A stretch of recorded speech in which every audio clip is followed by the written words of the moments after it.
Waalaikumsalam warahmatullahi Alhamdulillahirabbil alamin wa bihi nasta'inu ala umur jawadin wa salatu wassalamu ala asrofil anbiya'i mursalin wa ala alihi washabihi ajmain. Rabbi sori wa sirli amin data meninsan yaqau qoli amma badu. Salawat dan salam mari kita haturkan ke junjungan kita Nabi besar Muhammad SAW beserta keluarganya, sahabatnya hingga kita jamat.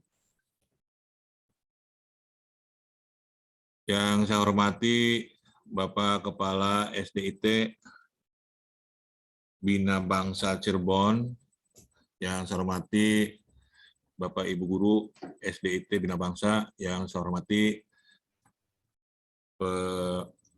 materi yaitu Ibu Dwi Astuti.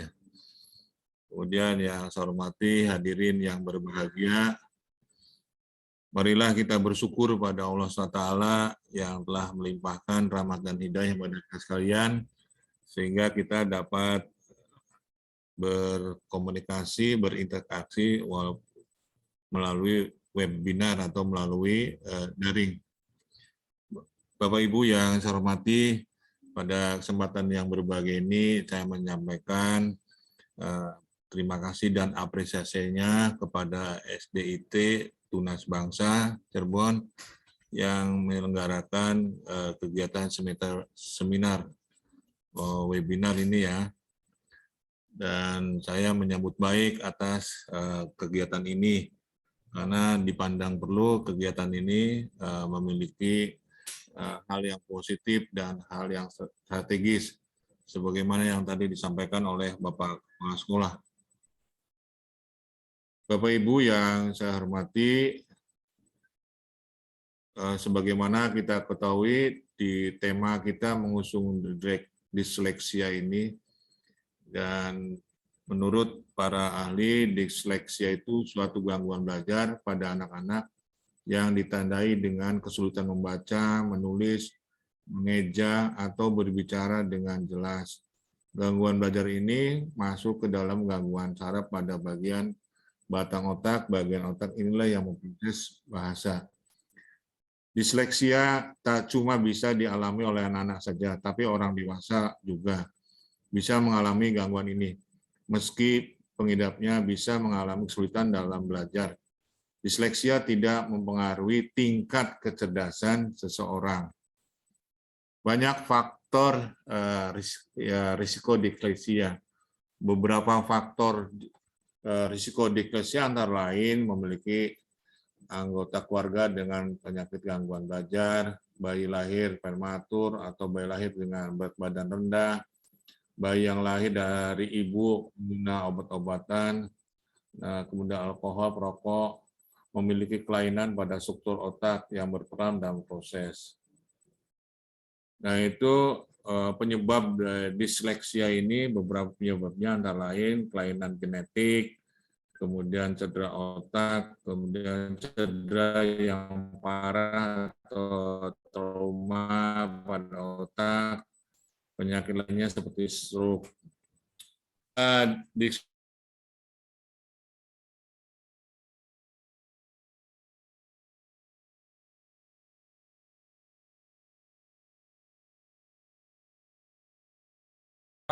Tapi umumnya itu muncul di usia anak-anak. Berikut beberapa gejala disleksia yang mungkin dialami pengidapnya, yaitu kesulitan belajar, membaca, kesulitan dan memiliki kemampuan berbicara yang sangat lambat, perkembangan lebih lambat dibanding antar seusianya, kesulitan mengkoordinasikan gerak tubuhnya, sulit berkomunikasi, dan cenderung mudah sakit. Kemudian di samping itu juga perlu kita diagnosis ya. Pada tahap awal dokter akan melakukan wawancara medis untuk mendiagnosis disleksia. Wawancara ini seputar gejala, tes kemampuan berbicara, riwayat penyakit dalam keluarga, hingga tes pengenalan huruf atau angka.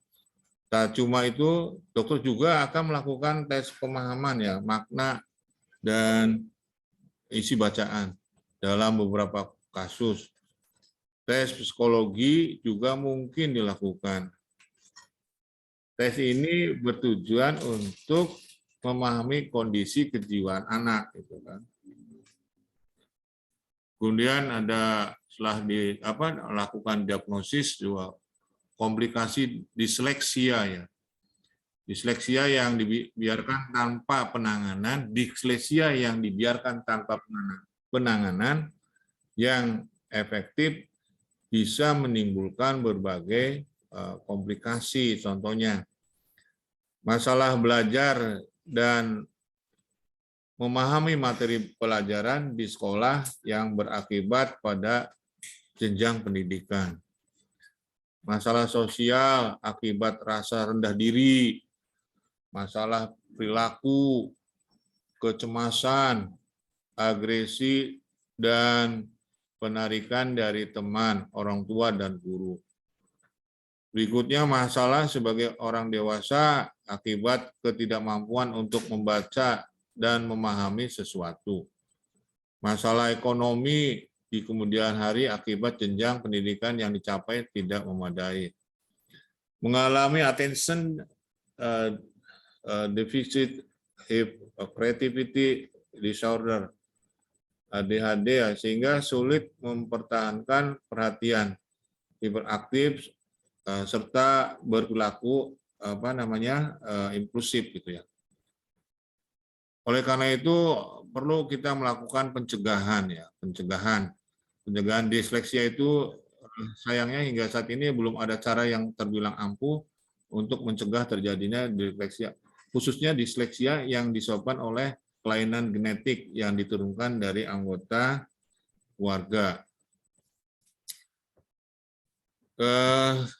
Tentu kita melakukan upaya usaha untuk ada pengobatan ya. Pada dasarnya disleksia tidak dapat disembuhkan, tetapi terapi yang dapat dilakukan bertujuan untuk melatih anak agar dapat berlaku normal di masyarakat. Beberapa hal yang dapat dilakukan antara lain membacakan buku untuk anak-anak. Nah, ini mengupayakan kerjasama yang baik dengan pihak sekolah anak, memperbanyak waktu membaca di rumah. Nah, ini sekali lagi yang saya sampaikan ini pengobatan disleksia ya, membacakan buku untuk anak-anak, mengupayakan kerjasama yang baik dengan pihak sekolah, memperbanyak waktu membaca di rumah, membuat suasana membaca menjadi menyenangkan, memotivasi anak untuk senang membaca buku, mendiskusikan isi buku bersama-sama dengan anak, kemudian menghindari celaan jika anak melakukan kesalahan saat membaca agar anak dapat memiliki kepercayaan diri. Jadi anak itu belajar dari lingkungannya. Contohnya jika anak dibesarkan dengan cacian, ya berarti itu anak akan merasa rendah diri. Nah, ini nanti mempengaruhi yang pengobatan disleksia. Oleh karena itu ya sering bikin suasana belajar itu yang menyenangkan gitu kan. Disleksia di masa pandemi COVID-19 ini yang di mana proses belajar sangat cepat dengan interaksi individual yang minim ya. Belajar di masa pandemi merupakan tantangan baru bagi setiap anak, terutama anak disleksia. Anak berusaha keras mengasah kemampuannya untuk berkonsentrasi. Fokus pada satu titik ke arah laptop dalam rangka waktu lama untuk mengikuti proses pembelajaran jarak jauh secara online. Belajar secara daring dalam jangka waktu yang sama seperti sekolah biasanya. Guru serta orang tua harus menyusun strategi sendiri untuk anaknya yang diseleksi untuk dapat belajar secara tepat. Jadikan masa pandemi adalah masa mengenal anak lebih dalam. Kemudian penilaian ya karakternya dalam belajar. Bagaimana cara ia memahami pelajarannya, pahami kesulitan yang dialaminya, dan strategi. Anak disleksia membutuhkan pendamping yang memahaminya saat belajar. Jadi ulangi, anak disleksia membutuhkan pendamping yang memahaminya saat belajar. Dan peran orang tua adalah orang pertama yang sangat berpotensi mengajar anaknya yang disleksia, bukan orang lain. Mulai mengajar dari kemampuan si anak, bukan dari usianya. Guru dan orang tua perlu memahami tahapan perkembangan anak di semua area, motorik kasar dan halus, berbahasa, sosial emosi, kemandirian, dan kognitif. Keterampilan fungsi eksekutif yang juga terganggu pada disleksia perlu diasah dan dilatih di rumah dengan cara hidup disiplin. Anak mulai diberikan tanggung jawab dalam mengurus dirinya sendiri. Fungsi eksekutif di sini adalah fondasi untuk belajar membaca nantinya, di mana anak harus mampu mengingat urutan bunyi huruf untuk digabungkan membentuk suatu kata. Sementara otak secara fleksibel melakukan tugas ganda dengan mencoba memahami arti kata dan kalimat dalam waktu bersamaan. Kemampuan mengontrol diri untuk mempertahankan konsentrasi, duduk diam juga sangat dibutuhkan saat proses belajar membaca. Berikanlah anak jeda sesuai dengan kemampuan konsentrasinya. Tugas yang diberikan dipecahkan menjadi kelompok-kelompok kecil untuk diselesaikan. Menyelesaikan tugas dapat diselingi dengan jeda bermain yang bermanfaat seperti menyusun puzzle dan Lego. Mengelir dan hal yang menyenangkan anak. Tanyakan pada anak apa yang ingin dilakukan. Perbanyak dialog dan berinteraksi pada anak akan menambah wawasan anak dalam memahami setiap kata. Selain selain juga menambah perbendaharaan kosakata. Demikian yang bisa saya sampaikan. Mohon maaf atas segala kekeliruannya. Sekali lagi saya ucapkan terima kasih dan memberikan apresiasi kepada Bapak Kepala Sekolah SD Insan Bangsa ya, di Kepala Sekolah SDIT Bina Bangsa Cirebon dan semuanya lah. Terima kasih. Ini bisa menambah wawasan baik untuk diri saya maupun nanti buat yang lainnya, dan insya Allah ini kelihatannya strategis dan bagus ya, nanti bisa dikembangkan pada forum-forum yang lain, tapi ya audiennya ya guru-guru gitu kan ya. Terima kasih, dan tentunya saya mohon maaf barangkali ada hal-hal yang kurang berkenan di hati Bapak Ibu semuanya. Selamat berseminar, semoga Allah memberikan ridho, barokah, dan tentunya memberikan kesehatan bagi kita semua ya. Insya Allah di tahun depan kalau memang zero kasus ya, kita akan buka PTM 100% gitu ya. Tapi karena memang kita Kota Cirebon masuk di level 1. Nah, di level 1 ini ya paling nambah-nambah durasi pertemuan itu kan. Nah, nanti kapan 100%-nya ya kita berdoa saja pada Allah SWT agar COVID ini cepat berlalu gitu. Terima kasih, mohon maaf Wabillahi taufiq wal hidayah. Assalamualaikum warahmatullahi wabarakatuh. Ya, Waalaikumsalam warahmatullahi wabarakatuh. Terima kasih untuk kepada Bapak Dr. Haji Irawan Wahyono MPD atas sambutannya. Yang selanjutnya adalah yaitu acara yang kita nantikan, yakni materi sekaligus diskusi dan tanya jawab. Namun sebelumnya saya akan membacakan riwayat hidup dari Ibu Dr. Dwi Astuti, Sarjana Sosial MPDI. Yang pertama, profil narasumber webinar, nama Dwi Astuti, alamat Klaten RT 03 RW 04 Tridadi Sleman Yogyakarta. Nomor WA 082134415722. Email dwikuzuma900@gmail.com. Pendidikan Universitas 11 Maret Solo, Komunikasi Sarjana Sosial. Yang kedua, Universitas Islam Negeri UIN Sunan Kalijaga Yogyakarta, Magister Pendidikan Anak Usia Dini MPDI. Pengalaman kerja yang pertama, guru TK ABA Taruna Bino Martani Sleman Yogyakarta. Yang kedua, dosen Universitas Slamet Riyadi Solo Jawa Tengah. Yang ketiga, konsultan pendidikan anak Smart Happy Parenting Sleman Yogyakarta.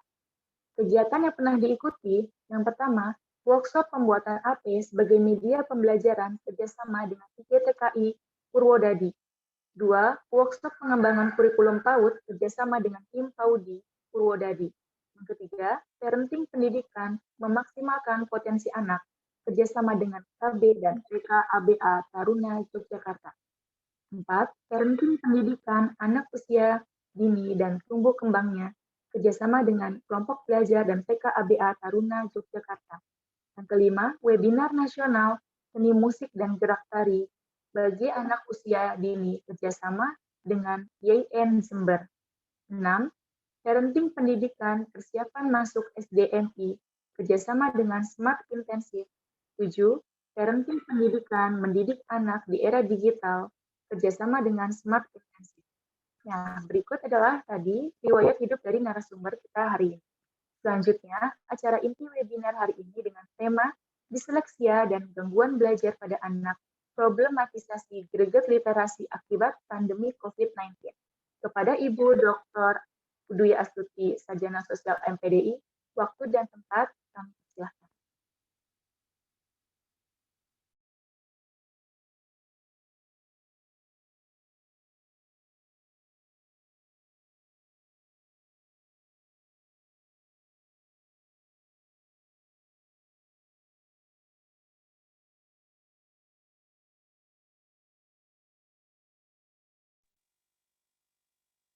Ya, untuk Ibu Dr. Dwi Astuti, Sarjana Sosial MPDI, mangga saya persilahkan.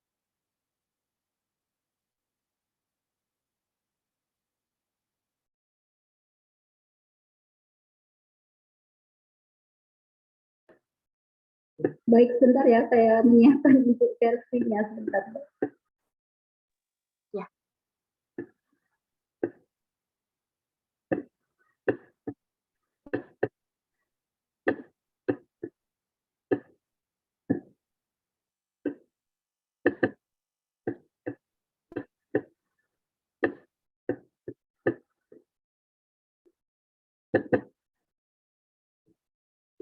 Assalamualaikum warahmatullahi wabarakatuh. Selamat pagi, saya ucapkan pertama-tama terima kasih saya ucapkan kepada pihak penyelenggara yang telah memberikan kepercayaan kepada saya untuk membawakan webinar kali ini. Pertama-tama yang terhormat pihak Yayasan SDIT Bina Bangsa, Kepala Sekolah SDIT Bina Bangsa yang kebetulan adalah teman seperjuangan saya di UIN Sunan Kalijaga program doktoral, Mas Muhammad Nizar, kemudian Bapak Ibu Wali kelas ya, Bapak Ibu guru sekalian, juga di sini hadir Bapak Kepala Dinas Pendidikan Kota Cirebon, yang terhormat juga kepada seluruh Bapak Ibu Wali murid. Karena ini Zoom juga dibuka untuk umum, maka saya ucapkan terima kasih atas segala atensi yang diberikan kepada saya untuk mengikuti acara ini. Baik, ini judulnya adalah disleksia dan belajar pada anak, problematisasi greget literasi akibat pandemi COVID-19. Jadi ini adalah tema yang besar ya, tema yang banyak karena kita harus membahas disleksia, kemudian gangguan belajar pada anak, literasi juga akibat pandemi COVID-19 ini. Jadi kalau 3 tema ini dijelaskan secara sangat rinci, tentunya membutuhkan waktu yang cukup lama. Tadi disleksia sudah banyak disinggung oleh Bapak Kepala Dinas ya.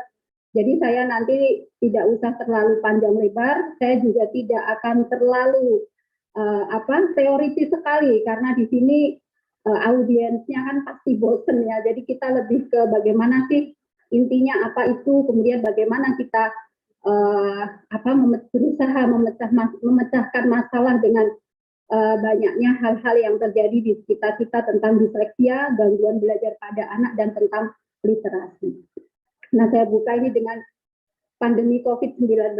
Kita pasti tahu ya bahwa pandemi COVID-19 ini adalah coronavirus yang ditemukan pada akhir tahun 19 yang dampaknya masih kita rasakan sampai saat ini, dan itu merubah semua aspek kehidupan kita termasuk pendidikan salah satunya. Bagaimana seorang anak ini harus anak dan guru harus kehilangan sentuhan-sentuhan yang tadinya ada dan sekarang nggak ada. Bagaimana kita anak-anak harus terbiasa dengan Zoom, dengan pembelajaran jarak jauh, padahal mereka sebenarnya butuh untuk bertemu langsung. Nah, ini yang menyebabkan juga problem-problem yang ada, problem pembelajaran, problem capaian pembelajaran, juga problem-problem orang tua sendiri. Sekarang orang tua itu memiliki fungsi ganda. Mereka bukan hanya sebagai mengasuh anak, tetapi juga mendidik anak di rumah. Bagaimana mereka mendampingi belajar yang sepenuhnya, padahal mereka punya tugas-tugas yang lain, tugas-tugas sosial, tugas-tugas ekonomi, dan lain sebagainya. Itu memunculkan banyak masalah-masalah yang kompleks seperti itu. Nah, sekarang tentang disleksia. Jadi disleksia itu tadi sudah banyak dikupas, makanya saya tidak akan terlalu dalam di sini. Jadi disleksia itu berasal dari bahasa Yunani, artinya kesulitan, dan leksis artinya makna lambang kebahasaan. Jadi disleksia intinya adalah kesulitan pada aktivitas membaca dan menulis yang bukan disebabkan pada kemampuan fisik tetapi mengarah pada otak yang telah mengolah dan memproses informasi yang sedang dibaca. Sebenarnya saya yakin di sekitar kita itu banyak yang mengalami hal ini, tetapi tidak tahu, oh ini ternyata disleksia. Termasuk ketika saya berdiskusi dengan Pak Kepala Sekolah ini, oh Bu, ternyata saya itu dulu disleksia, saya nggak paham kalau itu ternyata disleksia. Seberapa berbahayakah, seberapa mengenaskankah gitu loh, karena saya banyak menemui kasus-kasus anak disleksia itu kasihan sekali, bahkan mereka ada yang disuruh sekolah di SLB seperti itu. Nah, mari sekarang kita lebih mengenal lebih dekat tentang disleksia, bahwa ini bukan hal yang besar, bukan hal yang sulit, bukan hal yang yang kekhawatiran orang tua, tidak perlu khawatir dengan disleksia ya. Oke. Nah, masalah-masalah yang dialami penderita disleksia itu apa aja?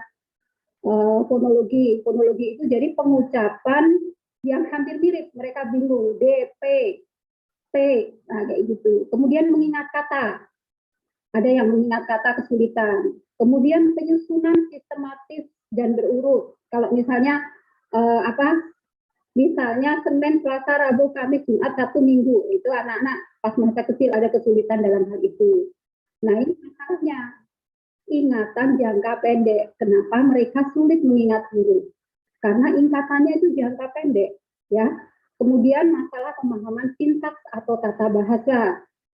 Sintaks atau tata bahasa di sini misalnya kalau mereka menggunakan 2 bahasa, diajarkan 2 bahasa. Misalnya tentang kalau bahasa Indonesia kan tas merah gitu. Tapi kalau kita mengajarkan bahasa Inggris kan red bag, itu mereka bingung seperti itu. Ini saya yang masalah-masalah ini saya percepat aja. Itu nanti kita lebih fokus kepada masalah sehari-hari gitu ya. Nah, penanganan anak disleksia tadi sudah dijelaskan panjang lebar ya. Manajemen kelas kecil ini di awal ini saya lebih ke lebih ke teoritis, yang ini nanti ada yang lebih mendalam lagi.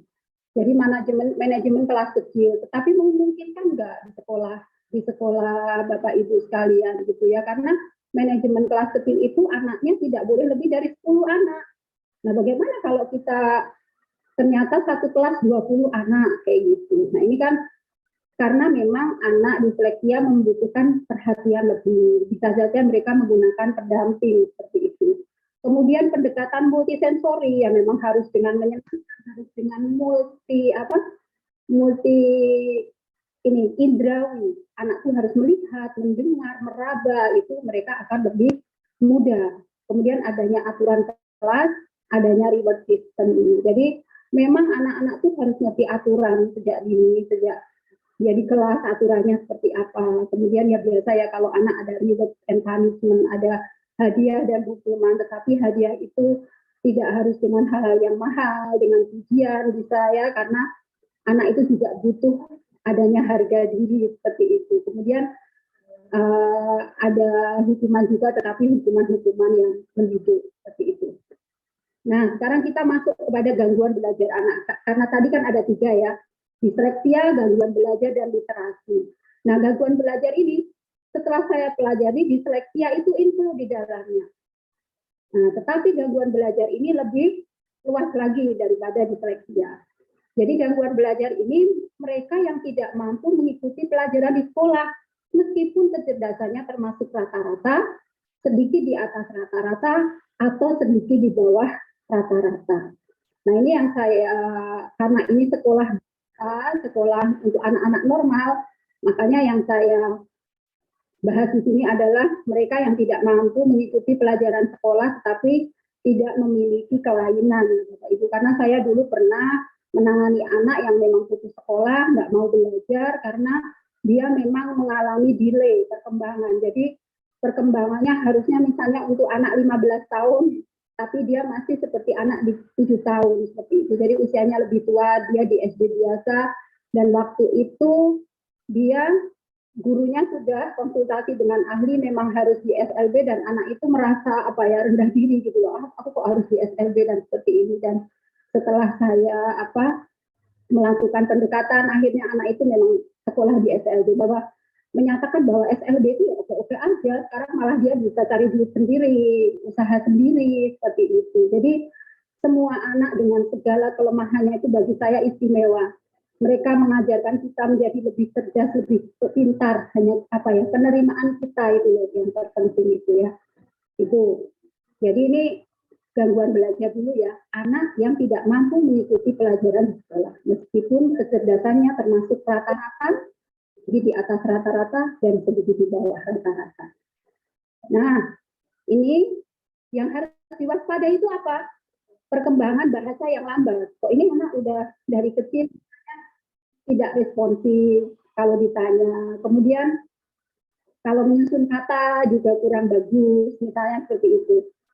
Rendahnya koordinasi motorik. Jadi motorik itu Bu, ada motorik kasar, motorik halus. Motorik kasar misalnya berlari, kemudian melompat. Kalau motorik halus, misalnya menulis, seperti itu. Jadi dari awal saya selalu menekankan kemandirian pada anak. Kalau misalnya saya dulu dari TK ya, dari guru TK gitu ya. Kalau ada anak masuk sprint awal, langsung saya tanyakan, udah makan sendiri belum? Udah pakai baju sendiri belum? Kenapa kemandirian itu penting?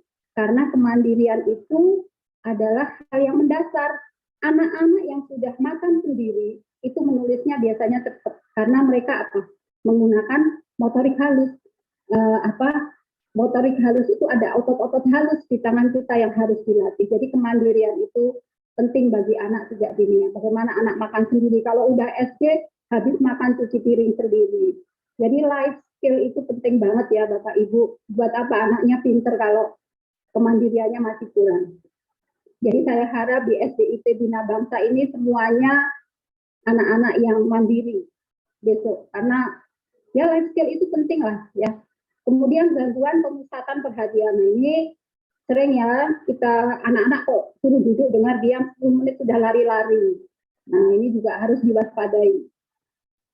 Kemudian kesulitan belajar ketika memasuki sekolah. Nah, ini masuk disleksia. kekurangan persepsi visual, melihat huruf terbalik-balik kayak gitu. Makanya saat mereka membaca, mengeja, berhitung lambat kayak gitu. Dan saat belajar cepat bosan. Kurangnya persepsi motorik, ini lambat menyalin tulisan, sering ketinggalan. Saya yakin guru-guru pasti sering mengalami menemui anak-anak yang seperti ini. Apalagi guru kelas 1 itu harus yang super duper sabar ya. Punya hati yang luas gitu, karena kalau enggak ya itu ya. Jadi memang kita tuh harus benar-benar pakai ruh lah kalau ngajar tuh. Kalau saya selalu, karena saya konsultan ya, saya sentuhan ruh itu penting. Jadi kalau diibaratkan itu ya, katanya nih, pedang sama keris itu lebih sakti keris, kadang lebih sakti keris, karena pada masa pembuatannya itu ada persalian antara empu dengan benda yang dibuat. Nah, kita juga bisa seperti itu, ada sentuhan ruh pada anak-anak. Sentuhan ruh itu seperti apa? Sepenuh hati. Karena anak-anak selama ini misalnya guru mengajar, oh ya karena kewajiban. Orang tua mendidik, oh ya karena kewajiban harus selesai. Kadang anak adalah pelampiasan, kita sering marah-marah, nggak nyampe itu bagian. Jadi memang sentuhan ruh itu yang terkadang dilupakan. Nah ini kurangnya persepsi auditori. Itu tadi di huruf, bunyi-bunyian itu sering kayak terlihat sama, padahal berbeda. Seperti itu ya. Nah, rendahnya kemampuan mengingat, tadi sudah, lambatnya pemahaman konsep, udah dijelasin berkali-kali tetapi tidak paham ya, itu sering terjadi. Kemudian kekurangan hubungan spasial dan kesadaran tubuh. Ini misalnya kalau misalnya anak diajak pergi ke suatu tempat, terus disuruh balik sendiri padahal nggak jauh tetapi sering kesasar, jadi itu kalau spasial. Kemudian kesadaran tubuh ketika misalnya anak berdiri di atas satu kaki gitu, dia masih belum seimbang, itu misalnya ya. Nah, sekarang kita masuk pada literasi. Literasi tadi udah sedikit disinggung oleh Bapak Nizar ya, tadi ya, tentang membaca, dan membaca. Kemudian bagaimana dengan anak yang gini, ternyata setelah saya di lapangan gitu ya, orang itu berbeda-beda. Karena gaya belajar itu kan ada 3. Ada auditori, visual, kinestetik. Anak-anak yang suka auditori itu kebanyakan suka membaca. Tapi bagaimana dengan anak-anak yang nggak suka membaca? Karena mereka gaya belajarnya visual, misalnya dengan film, dengan gambar, dengan poster, dengan sesuatu yang harus menarik seperti itu. Kemudian apalagi yang paling parah itu yang kinestetis. Coba kalau di kelas itu ada yang model gaya kinestetis, mereka duduk dengan diam diceritain, oh lewat. Karena mereka harus bergerak. Mereka belajar matematik itu harus dengan gerak, belajar bahasa harus juga dengan gerak. Jadi PR terbesar itu memahami gaya belajar anak. Nah ini kalau literasi ini kan pengertiannya kemampuan mengakses, memahami, menggunakan sesuatu secara cerdas, melihat berbagai aktivitas antara lain membaca, melihat, menyimak, menulis atau berbicara. Saya telah menemukan buku dari Dinas yang mungkin nanti saya share kepada Bapak Kepala Sekolah ya, tentang panduan literasi di sekolah itu. Bagus sekali. Jadi ada 15 menit anak itu membaca seperti itu. Dan saya juga baca tentang literasi digital. Nah ternyata nggak harus buku bacaan gitu loh. Dari resep-resep memasak misalnya atau perbengkelan gitu, anak itu bisa belajar tentang literasi, bagaimana mereka menyerap ilmu pengetahuan, apa yang mereka lihat, apa yang mereka tonton, apa yang mereka baca, kemudian mereka menuliskan, kemudian mereka menceritakan, kemudian mereka memaknai.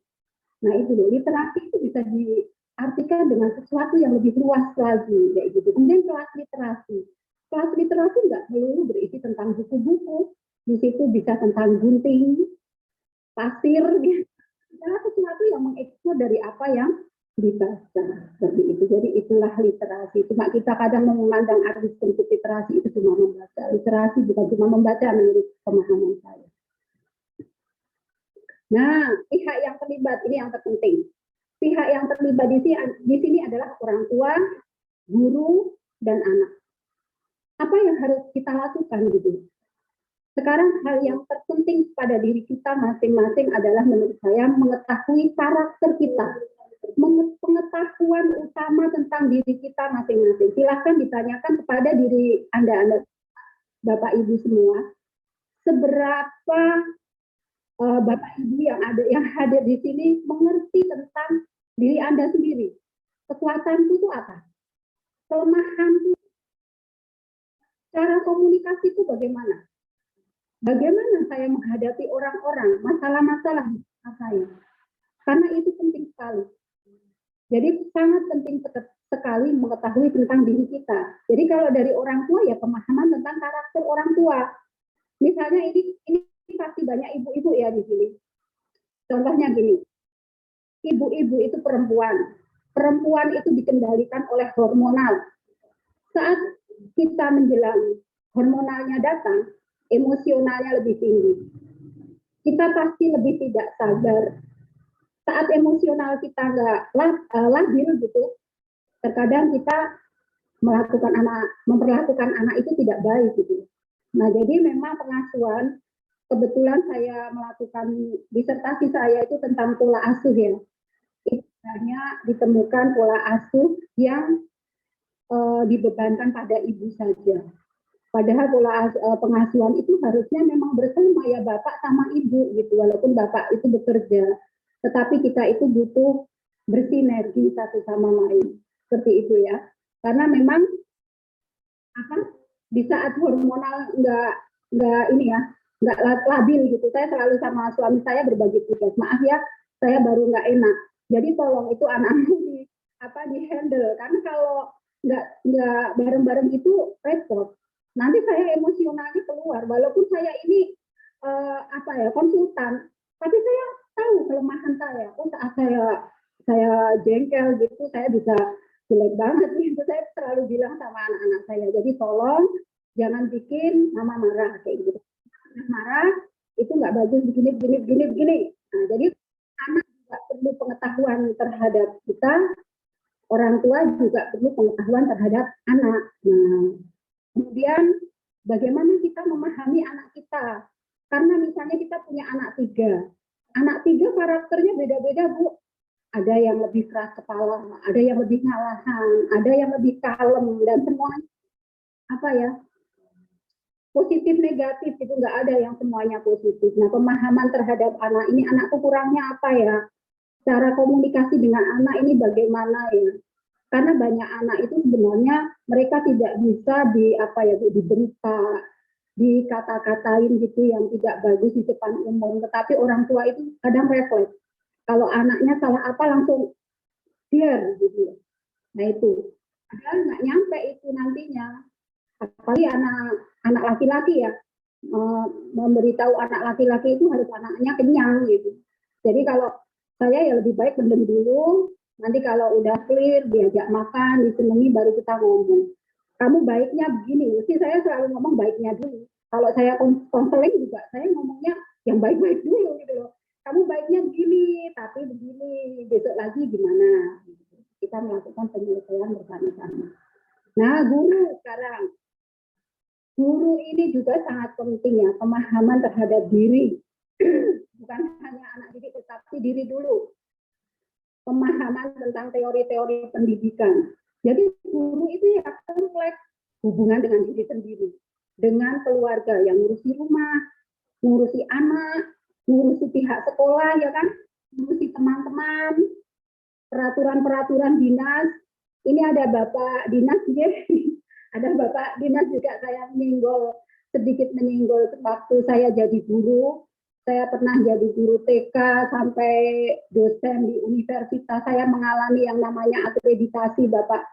Dan akreditasi itu semua orang tahu, banyak kebohongan di situ. Kenapa? Yang nggak ada diada-adakan gara-gara borang. Dan itu sebenarnya menurut saya hal yang sudah biasa terjadi, tetapi tidak membangun karakter yang baik. Jadi saya minta tolong kepada pihak-pihak yang semoga pihak-pihak di atas itu bisa lebih mempersimpel bagaimana sih administrasi di sekolah itu tidak terlalu berat. Karena guru itu juga berat, harus mikir. Saya tuh dulu di TK sampai vertigo ngurusi administrasi, karena saya sendiri yang benar-benar administrasi saya kerjakan gitu. Ketika benar-benar saya kerja tuh ya, apalagi waktu itu sekolahnya sentra itu lebih banyak kegiatan daripada TK biasa. Jadi memasukkan penilaian itu dari buku 1 ke buku 2 ke buku 3. Saya tuh mikir sebagai orang yang nggak begitu pintar aja saya mikir, nah kayak gini loh, ngabisin waktu gitu. Lebih baik saya ngurus anak-anak atau memberikan pembelajaran yang lebih efektif kayak gitu. Jadi memang sebagai guru ya apalagi guru saat ini memang harus banyak bersabar ya, harus terus menempa diri seperti itu. Nah ini bagaimana guru-guru itu memahami anak didiknya, bagaimana mengerti gaya belajar tiap anak didik, kemudian menuangkan kepada pembelajaran yang lebih ramah terhadap anak didiknya. Jadi ya kan gaya belajar ada 3, auditori, visual, kinestetis. Bagaimana Bapak Ibu guru ini mengelola 3 pembelajaran ini, 3 gaya belajar ini berselang-seling gitu. Jadinya anak enggak bosan dan pembelajaran itu sampai, karena ini memang cocok untuk anak-anak yang berkesulitan belajar. Apalagi mereka yang kinestetis visual itu loh, yang bosenan itu. Jadi guru yang keren itu guru yang bisa merubah bahwa anak-anak itu akan yang tadinya gini, kalau saya zaman dulu kan kita tertarik dengan anak-anak yang cerdas ya, anak-anak yang pintar itu di masa saya itu sayangan guru gitu. Nah sekarang kita berubah, bagaimana anak-anak yang kelihatan kurang itu jadi kita lebih perhatikan lagi. Yang salah itu apa sih sebenarnya, gimana sih mereka bisa lebih pintar dari sebelumnya, itu PR utama. Jadi kalau Bapak Ibu guru di sini sudah sarjana pendidikan, saya berharap ya ilmunya itu betul-betul maksimal gitu, maksimal diterapkan gitu ya. Kemudian untuk anak peserta didik yaitu pemahaman tentang dirinya. Anak tuh butuh ngerti tentang dirinya. Dek, kamu tuh kelebihannya gini, kekuatanmu begini. Nah, gimana kekuatanmu ini semakin kuat? Gimana kekuranganmu ini kamu tutupin atau kamu perbaiki, gimana kayak gitu. Walaupun kita itu tetap menerima. Ini saya teringat sama guru saya, dosen saya ya, waktu S2 dia mengatakan begini, ketika anak terima rapot, kenapa orang tua itu yang dilihat itu nilai yang jelek dulu ya? Kebanyakan orang tua melihat nilai-nilai yang jelek dulu gitu, bukan nilai yang baik-baik.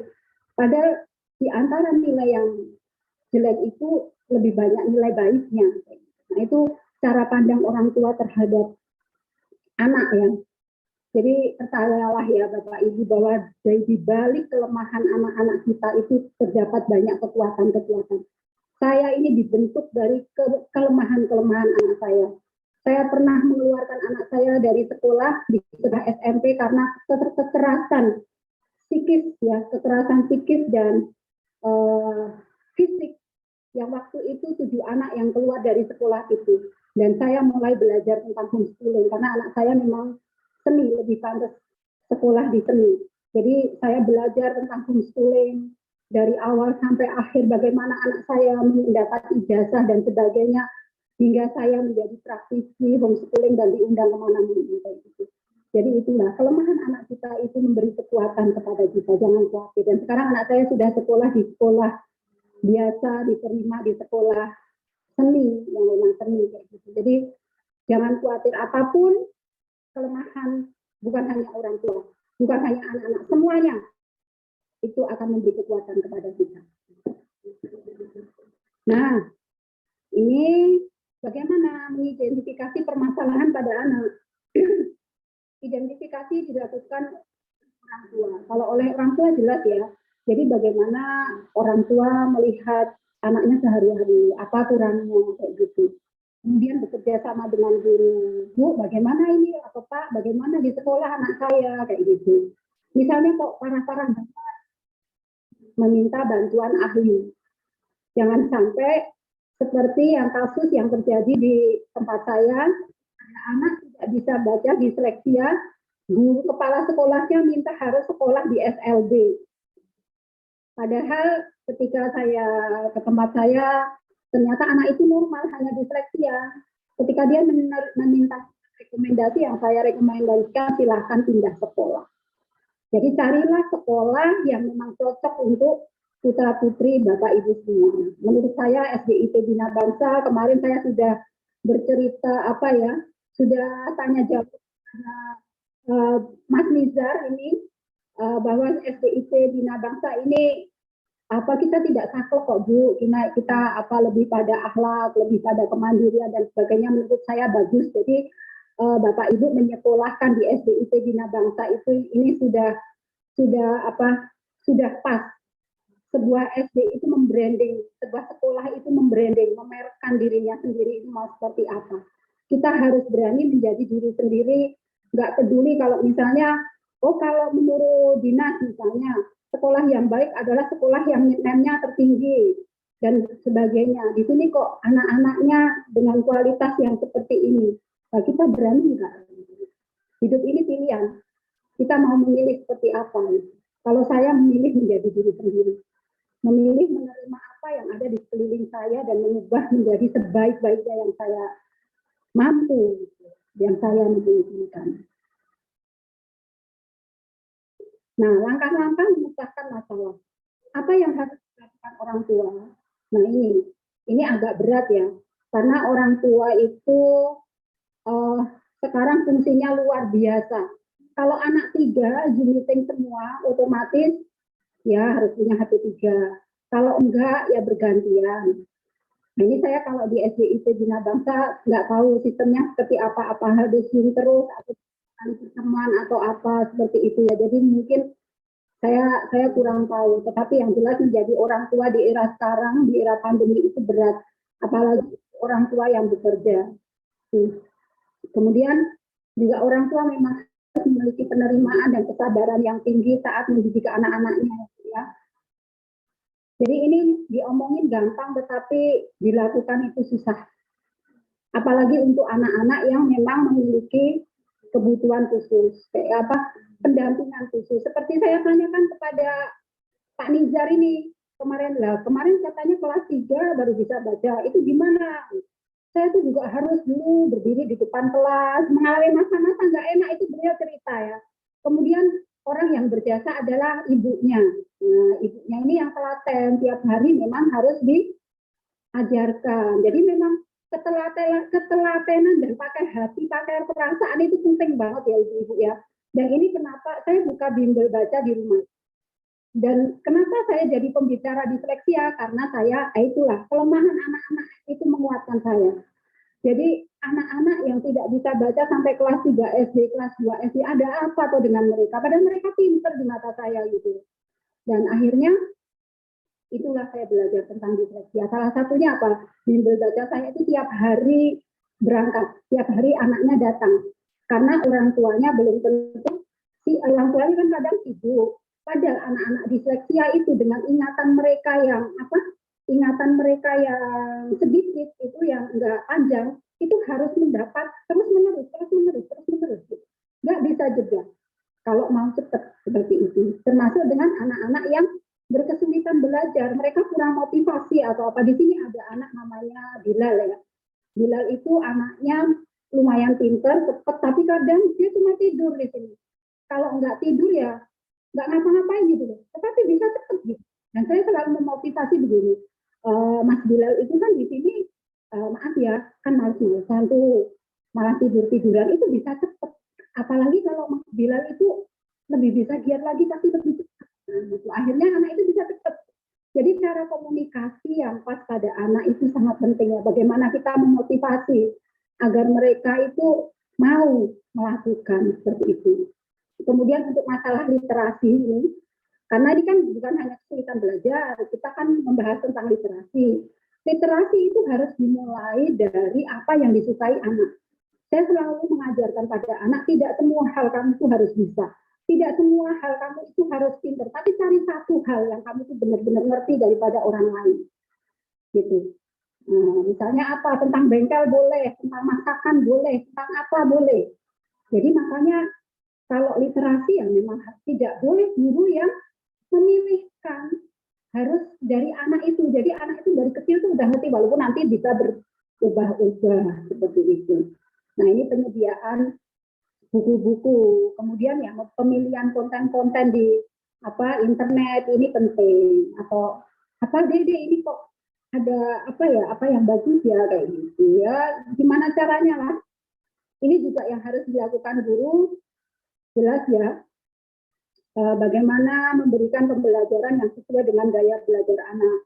Kemudian bagaimana guru-guru itu memperlakukan anak yang tidak pintar itu dipandang tidak pintar. Karena menurut saya semua teori multiple intelligence, semua anak itu cerdas, cuma cerdasnya di mana. Ada yang cerdas matematik, ada yang cerdas bahasa, ada yang cerdas musik dan lain-lain. Jadi itu yang perlu diingat. Semua anak itu cerdas. Cerdasnya di mana? Guru harus ngerti, orang tua harus ngerti. PR besarnya adalah ngerti anak-anak itu cerdasnya di mana. Biar anak itu lebih percaya diri. Kemudian yang harus dilakukan anak ya pengetahuan tentang dirinya, kemudian harus memang the muscle of character. Karakter itu seperti otot yang harus dilatih terus-menerus. Kadang terpaksa, dipaksa hingga akhirnya terbiasa itu ya. Jadi memang harus dari sedikit demi sedikit anak-anak dilatih. Gitu. Nah, ini adalah contoh bagaimana mengajarkan anak belajar tidak duduk dengar diam. Kita bisa melihat dengan kartu-kartu baca yang besar seperti ini. Jadi saya dulu pernah zaman saya jadi guru TK itu kan nyambi ngelesi ya Bu ya. Jadi kalau saya ngelesi itu ada anak yang bilang, oh aku tuh buta lihat guru, saya pakai kayak gini, dia laki-laki, saya pakai mobilnya berkendara dari satu huruf ke huruf lain, kemudian dijejer, seperti itu ya memang harus gitu. Bahkan hafalan-hafalan surat pendek dia saya ajak keliling ambil menghafal. Karena dia memang anaknya kinestesis tinggi. Itu makanya fungsinya guru yang kita tuh harus jadi guru yang pintar, guru yang berbeda. Oh ini anak kinestesis, pembelajarannya seperti ini. Oh ini auditori, anaknya harus begini. Terutama orang tua juga penting. Makanya kalau nggak tahu anak saya ini termasuk tipikal apa ya, memang harus butuh para ahli untuk mengetahui anak itu bagaimana, seperti itu. Nah, ini juga ada ular tangga. Tadi juga saya fotokan tentang tentang ada monopoli juga ya. Tetapi ternyata error tadi. Jadi ini ular tangga. Nah, saya nggak tahu kalau panduan dinas itu apakah ada kelas itu harus bagaimana, tetapi bisa dilihatkan dari kelas ini aja nyenengin gitu. Kita lihat udah seneng nggak kaku itu. Ini bisa sebagai ruang kelas, bisa sebagai kelas literasi kayak gitu. Jadi nggak harus juga melulu yang mahal, tetapi bagaimana penataan, bagaimana inilah. Jadi cuma memang namanya itu edutainment, education entertainment. Jadi pendidikan yang menyenangkan. Anak itu memang harus dibuat. Jangankan anak, kita yang sudah tua-tua ini juga harus disenengin dulu. Kalau saya misalnya jadi pembicara bikin ngantuk, Bapak Ibu juga ngantuk kan kayak gitu. Jadi itu contohnya. Nah, ini pembahasan saya sudah sampai di sini. Nanti kita lebih mendalam dari hal-hal yang ditemui di lapangan dengan acara tanya jawab saja ya. Jadi biar kita lebih hidup seperti itu. Saya kembalikan ke host apabila ada yang ditanyakan seperti itu. Ya, terima kasih untuk Ibu Dwi atas pemaparannya. Untuk sekarang adalah sesi tanya jawab. Mangga Bapak Ibu barangkali ada yang ingin bertanya bisa raise hand dalam aplikasi Zoom.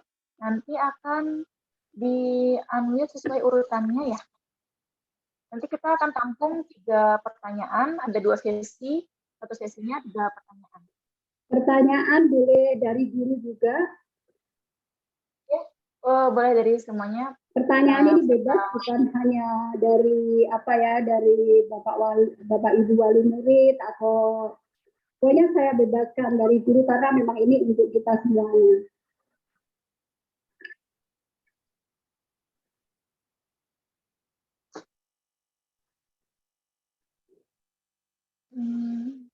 Ada yang ingin bertanya?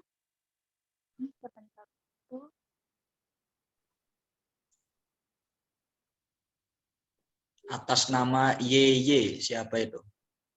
Silakan, nggak apa-apa, di unmute.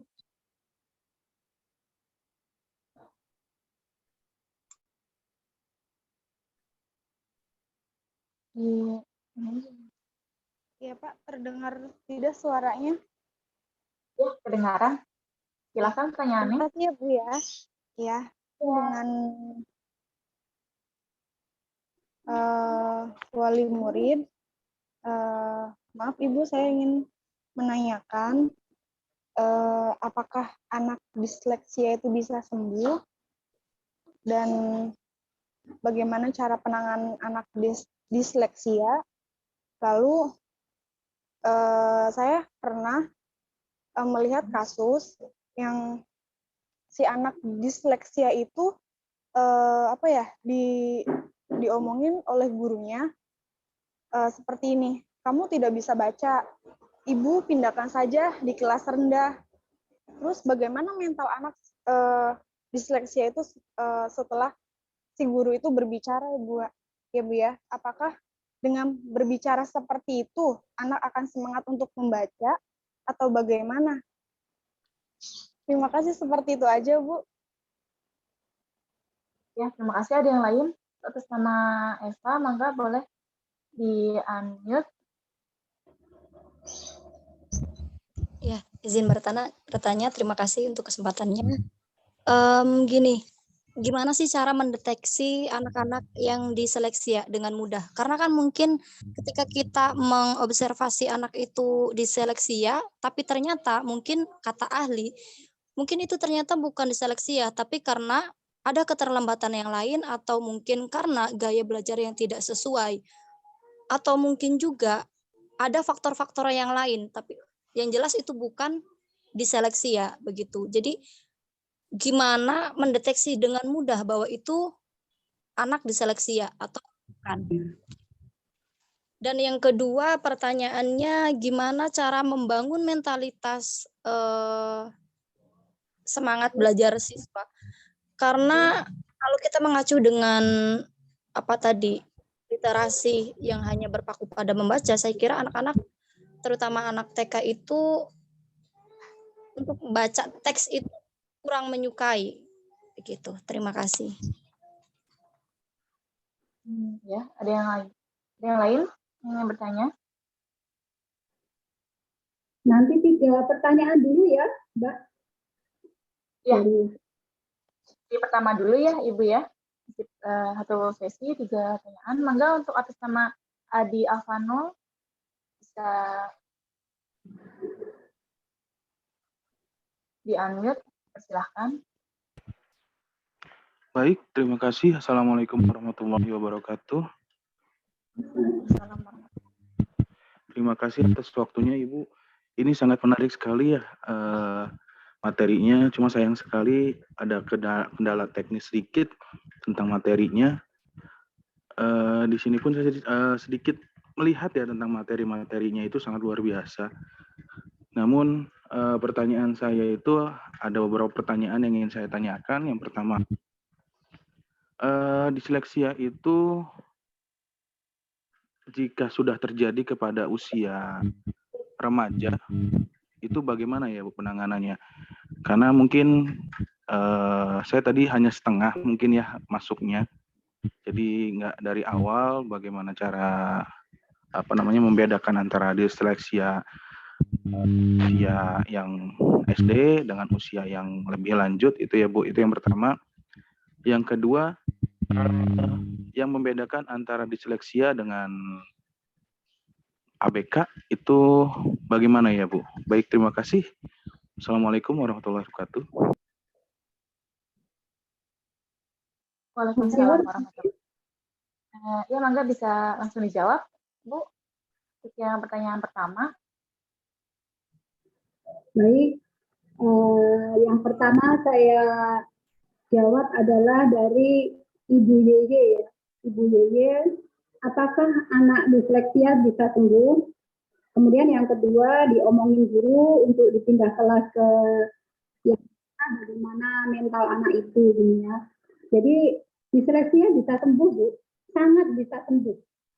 Karena usia kematangan anak itu berbeda-beda. Tetapi faktor yang bisa menyembuhkan itu kan bermacam-macam. Memang dia sudah matang dan treatment yang dilakukan itu sudah sangat pas gitu. Biasanya sih anak kelas 3, kelas 5 sudah bisa baca. Karena ya itu seperti yang Pak Kepala Sekolah tadi cerita, dia tiap hari ditempa, ya akhirnya bisa gitu.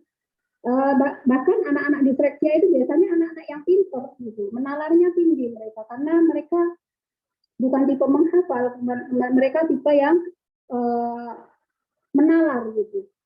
Itu Albert Einstein itu disleksia dan dia hebat kan bisa menemukan apa saja gitu. Jadi kalau bisa sembuh ya bisa sembuh, sangat bisa sembuh. Sedangkan penyebab disleksia itu kan tadi memang bermacam-macam. Ada yang memang gangguan saraf otak, atau memang genetis kayak gitu. Jadi itu kalau ditanya apakah anak disleksia bisa sembuh, bisa sembuh. Penanganannya seperti apa, treatmentnya seperti apa, yang paling gampang karena kan kalau disleksia itu ada short term memory, jadi ingatannya jangka pendek, tidak bisa mengingat jangka panjang, yang memang ingatannya itu harus ditimpa terus berulang-ulang itu baru bisa. Jadi kalau ditanya bisa sembuh atau tidak tergantung treatmentnya. Kalau tidak ada treatment apa-apa ya nggak sembuh. Tapi kalau bisa sembuh sangat bisa sembuh. Kemudian ada anak disleksia, kemudian dia diomongin gurunya harus pindah ke kelas rendah. Ini kan memang makanya saya salut kepada sekolah-sekolah yang menerima anak disleksia, termasuk guru-gurunya Pak Nizar waktu itu yang tetap menaikkan beliau gitu loh. Itu luar biasa loh. Mereka yang mempunyai pemikiran-pemikiran bahwa anak-anak itu tetap bisa sekolah karena mereka hanya tidak bisa membaca, tetapi mereka bisa menjawab pertanyaan-pertanyaan di soal-soal itu gitu. Jadi pemahaman pendidik itu sangat penting bagi yang memiliki anak disleksia. Makanya yang saya sarankan adalah carilah sekolah yang bisa menerima putra putri bapak dan ibu itu apa adanya. Memang anaknya disleksia seperti itu. Kalau memang sudah sekolah di suatu tempat yang tidak bisa menerima, ya pindahkan pada tempat yang mereka diterima. Apakah mental anak itu terganggu? Jelas. Karena anak kecil itu sudah bisa mengerti persepsi tentang dirinya, dilihat dari orang-orang di sekitarnya. Loh, saya itu masih ingat ketika saya kecil, saya disuruh memindahkan sesuatu, saya nggak tahu gitu. Kemudian ada saudara saya yang bilang, oh domnya lambat. Sampai sekarang itu masih terekam di kepala saya. Ini loh orang yang pernah ngatain saya, dong saya lambat gitu. Gitu ya. Dan saya tuh SD bodoh sekali Bu. Satu rumah yang paling bodoh itu saya. Bahkan saya nilai NEM saya kalau mau tahu NEM matematika saya itu 2. Makanya saya selalu katakan orang-orang karena saya selalu mempersepsi bahwa diri saya itu bodoh. Dan itu membuat saya itu rendah diri sampai saya akhirnya tahu kalau saya nggak sebodoh lulus SMA. Mengerikan kan? Dan saya nggak pengen anak-anak itu seperti itu. Gitu. Jadi sebenarnya makanya carilah kecerdasan anak kita itu sejak mereka kecil. Itu ya, Ibu Yeye ya. Jadi saya jawab, apakah anak disleksia bisa sembuh? Bisa. Apakah anak yang diomongin guru dengan kata-kata negatif, mental anak itu terganggu? Iya. Jelas. Kemudian untuk Ibu Eva, gimana cara dengan mudah mendeteksi anak disleksia? Kalau misalnya anak yang TK itu belum bisa baca, wajar ya Bu. Tapi kalau sudah kelas 1, kelas 2 kok masih sulit membaca, hurufnya terbalik-balik, itu paling mudah. Anak ini memang ada kesulitan membaca. Ada kesulitan, ada disleksia. Itu. Paham ya Bu? Ya? Ini sangat mudah. Pokoknya kalau membaca, menulis, dia kok kesulitan banget ya. Padahal usianya sudah kelas 1, kelas 2, kelas 3, oh ya itu disleksia. Tapi kalau masih TK, belum tentu disleksia. Ya. Terus cara treatmentnya yaitu, dan ini gini loh ya, cara mendeteksi anak disleksia, kalau anak normal pun tapi tidak pernah diajarin, tidak pernah dipelajari, kok nggak bisa baca ya wajar, bukan disleksia, karena memang sekitarnya malas ngajarin. Tapi kalau udah diajarin, udah berkali-kali dengan gaya belajar yang macam-macam, kok tetap nggak bisa. Kok bisa pun peningkatannya lambat dengan ada disleksia seperti itu yang mudah. Kemudian Pak Adi Afandi, disleksia jika sudah terjadi pada usia remaja. Kalau pada usia remaja ini yang perlu ditanyakan itu kan gini Pak, kalau disleksia itu kan dari kecil ya, dari kecil sudah ada itu, disleksia itu sudah ada gitu loh. Cuma yang perlu apakah dari kecil ini memang nggak pernah diajarkan, tetapi diajarkan bahkan sampai dewasa pun dia tetap nggak bisa. Dan kasus-kasus di lapangan, kasus-kasus yang saya temui sih jarang sekali ya. Jarang sekali. Kalau di usia remaja ya memang treatmentnya itu yang harus benar, kita benar-benar butuh bantuan para ahli gitu. Seperti itu. Kalau kasusnya sudah sampai gede, sampai tua, tetapi itu sangat jarang ditemukan. Biasanya sih lulus SD, lulus SMP itu sudah bisa baca untuk kasus-kasus tertentu. Kalau untuk kasus-kasus yang seperti ini memang butuh yang benar-benar ahli sekali. Dan saya pun tidak bisa memutuskan karena saya bukan psikolog ya di sini. Jadi saya tetap selalu meminta bantuan. Saya kalau misalnya ada anak ini sekolah harus di SLB misalnya, anak itu harus sekolah di SLB ya memang harus ada screening. Ada bukti bahwa anak itu harus sekolah di SLB, jangan seperti kepala sekolah yang di dekat rumah saya tahu ini sekolah di SLB ya, mental ibunya, mental anaknya turun langsung. Tetapi kalau sudah ada bantuan memang ada psikolog, sudah ada screening kayak gitu kan, kita bisa menjelaskan secara ilmiah dan bisa diterima seperti itu. Itu ya. Jadi yang kedua beda disleksia dan ABK. ABK itu kan anak berkebutuhan khusus. Anak berkebutuhan khusus itu macam-macam. Kalau kemarin saya baca sih kalau disleksia itu juga masuk di ABK, tetapi dia kan tidak Pak. Tidak 100% nanti kan bisa hilang gitu loh. Dia tidak. ABK itu macam-macam dan ada yang sekolah di sekolah luar biasa. Tetapi untuk anak-anak disleksia itu tidak cocok sekolah di sekolah luar biasa, itu yang saya baca. Karena anak-anak disleksia itu mereka sebenarnya hanya butuh pendampingan. Karena kan itu tadi ya memang kelasnya kelas kecil. Jadi bagusnya butuh pendampingan atau kalau tidak di rumah memang harus diintensifkan. Bedanya itu. Bedanya apa dengan anak ABK yang lain? Anak ABK yang lain bisa sekolah di sekolah luar biasa. Tapi anak disleksia bisa sekolah malah sekolahnya di sekolah umum saja, sekolah yang menerima mereka. Jadi saya jawab, disleksia jika sudah terjadi pada usia remaja, harus dilihat dari dulu-dulunya bagaimana.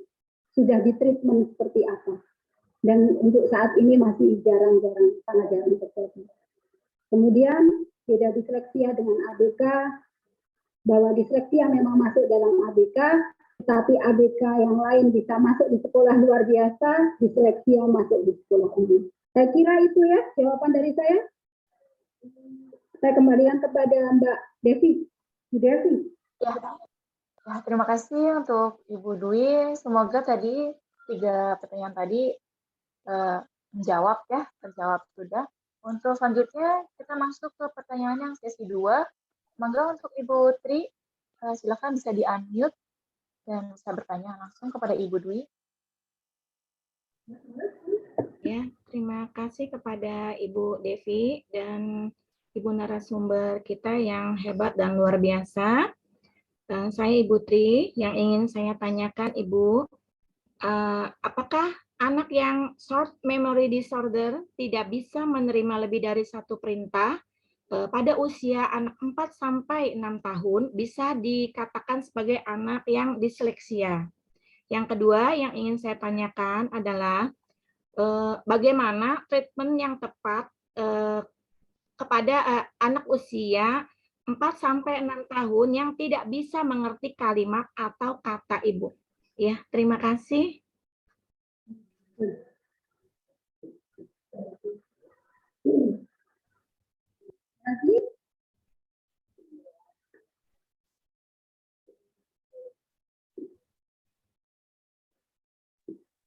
Ya, terima kasih untuk Ibu Tri atas pertanyaannya. Kita tampung dulu ya, Bu ya.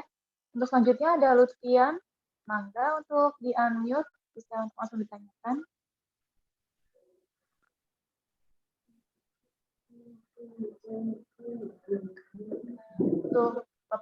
pertanyaan, bisa langsung tanyakan.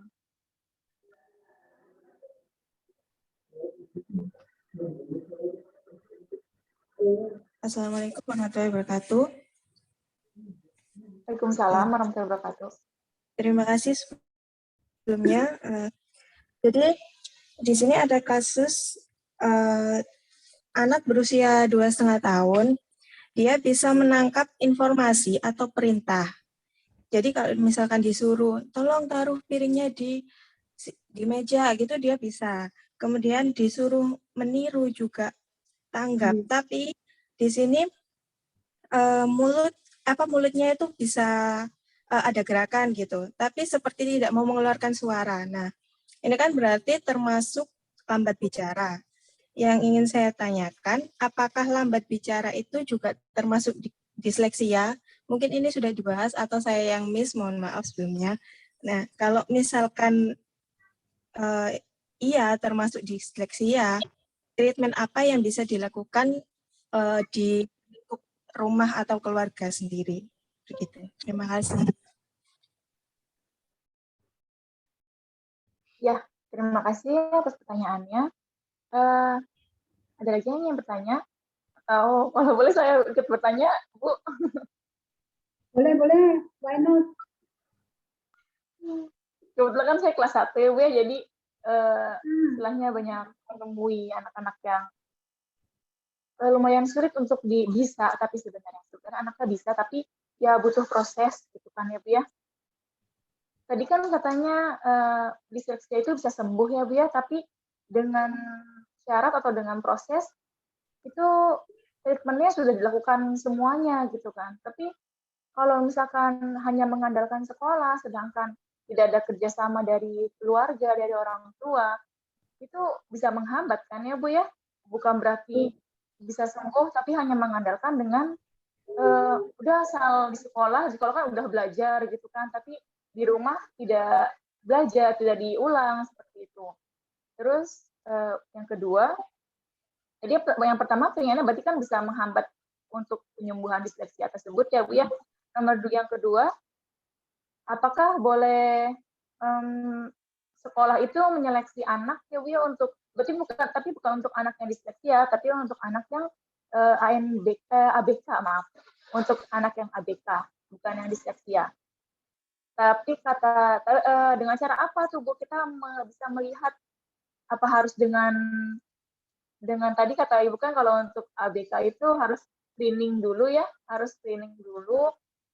tapi apakah nggak apa-apa gitu, misalkan dalam tes kita harus bawa anak gitu, apa boleh misalnya kita ada misalkan ajaran baru, pembukaan pendaftaran, kita meminta orang tua membawa anaknya gitu untuk sekedar berbicara, bertanya gitu, komunikasi kepada anak gitu, apa boleh seperti itu untuk menyeleksi adanya istilahnya barangkali ada anak ABK yang masuk gitu kan ya, Bu ya, atau tapi katanya kan kita tidak boleh menjudge anak itu langsung ABK ya, karena kita kan tidak bisa, karena kita bukan spesialisnya seperti itu. Jadi bagaimana caranya biar kita nggak ini, karena takutnya karena kita bukan spesialis ABK gitu kan, karena sekolah umum, takutnya malah anak tuh jadi, maksudnya kasihan ke anaknya gitu loh, Bu. Takutnya harusnya dia bisa dapat pendidikan yang layak gitu kan, di sekolah yang khusus gitu. Takutnya di umum malah dia nggak berkembang gitu. Karena guru-guru umum tidak tahu cara menghadapinya, mendidiknya seperti itu. Ya. Kalau untuk satu lagi, kalau udah masuk anaknya misalkan udah masuk nih ya, Bu ya. Contoh misalkan udah masuk anak yang kayaknya sih punya kriteria ABK, tapi kan kata Ibu sendiri harus screening ya kalau untuk menyarankan untuk ke SLB, apakah tidak apa-apa kita menyarankan ke orang tuanya punten untuk bisa periksa ke psikolog atau bagaimana seperti itu? Apakah tidak apa-apa untuk orang tua dan anaknya? Mungkin itu aja, terima kasih. Langsung saya jawab ya, Mbak Devi ya, dari keseluruhannya. Yang pertama ya, dari anak yang berpemikiran pendek, yang pertama dari Ibu. Oke, Saya jawab yang pertama dari Ibu Tri ya. Terima kasih pertanyaannya. Yang pertama, anak yang memori disorder usia 4 sampai 6 tahun apakah termasuk disleksia? Kemudian yang kedua, bagaimana treatment yang tepat untuk 4 sampai 6 tahun agar tentang memori disorder itu.